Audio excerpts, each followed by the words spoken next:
Boleh nggak perempuan umroh tanpa mahram? Ada yang bilang boleh, ada yang bilang nggak boleh. Lantas gimana?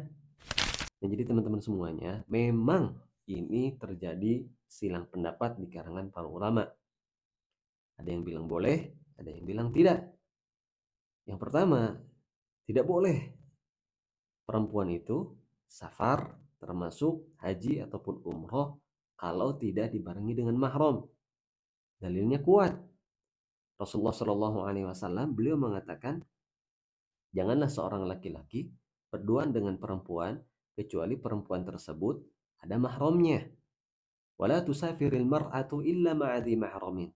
Dan janganlah seorang wanita itu safar perjalanan panjang kecuali dibarengi dengan mahram, termasuk haji, termasuk umroh. Bahkan di dalam hadis itu dikatakan faqama rajul, kemudian ada yang berdiri salah seorang dari laki-laki, dia mengatakan, ya Rasulullah, wahai Rasulullah, inna mar'ati kharajat hajatan, sesungguhnya istriku keluar akan melaksanakan ibadah haji. Wa inni uktutibtu fi ghazwati kadza wa kadza, sedangkan aku sedang bertugas, sedang berjihad di pertempuran ini dan itu ada jadwal untuk ikut berperang. Kemudian apa yang dikatakan oleh Rasulullah SAW? Beliau mengatakan kepada laki-laki ini, intolik, udah pulang, berangkat, hujjah ma'amra'atik, pergilah haji untuk menemani istrimu. Di saat perang pun Rasulullah Shallallahu Alaihi Wasallam memerintahkan laki-laki ini untuk pulang dan menemani istrinya berangkat ibadah haji. Ini pendapat yang pertama, emang kuat banget. Ini memang Islam itu benar-benar menjaga kemuliaan wanita. Sehingga kemanapun wanita itu pergi, termasuk untuk haji dan umroh, harus ada mahramnya.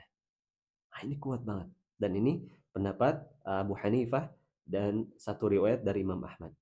Kemudian yang kedua, pendapat ulama yang mengatakan boleh dengan syarat.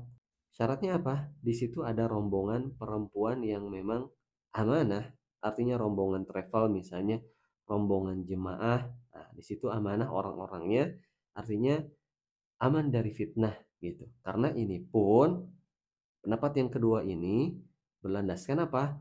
Apa yang dia lakukan oleh Umar ibn Khattab radhiyallahu taala anhu ketika beliau haji terakhir, beliau membolehkan istri-istri Rasulullah Shallallahu alaihi wasallam untuk berangkat haji bersama rombongan kaum muslimin dan menugaskan Utsman bin Affan kemudian Abdurrahman ibnu Auf untuk menyertai mereka. Ada pimpinan rombongannya, orang yang terpercaya, kemudian ada rombongan kaum muslimin dan muslimah memang banyak di situ.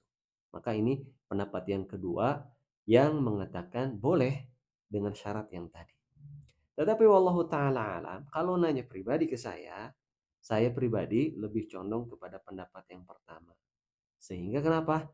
Karena orang yang seorang laki-laki yang punya tugas perang aja disuruh balik, disuruh pulang oleh Rasulullah untuk menemani haji istrinya, untuk menemani istrinya pergi haji. Dan juga bukankah haji itu, kewajiban haji itu terikat dengan kemampuan? Walillahi 'alan nasi hijjul baiti man istata'a ilaihi sabila. Ada kewajiban haji, tapi diikatkan dengan apa? Man istata'a ilaihi sabila. Diikatkan dengan bagi yang mampu. Sehingga perempuan ketika tidak ada mahram, ini masuk kategori tidak mampu. Sehingga gugur kewajiban tersebut. Ini pribadi saya. Wallahu ta'ala alam, teman-teman mau ambil pendapat yang pertama atau yang kedua itu silahkan. Tetapi kalau saya pribadi, ya ini yang pertama. Gitu ya. Semoga bermanfaat. Semoga ini menjadi apa namanya? Edukasi, pemikiran dan kita tercerahkan dengan hal ini. Ya, barakallahu fiik. Semoga Allah Ta'ala mudahkan kita semua untuk bisa berangkat ibadah haji dan umroh ke tanah suci. Gitu ya.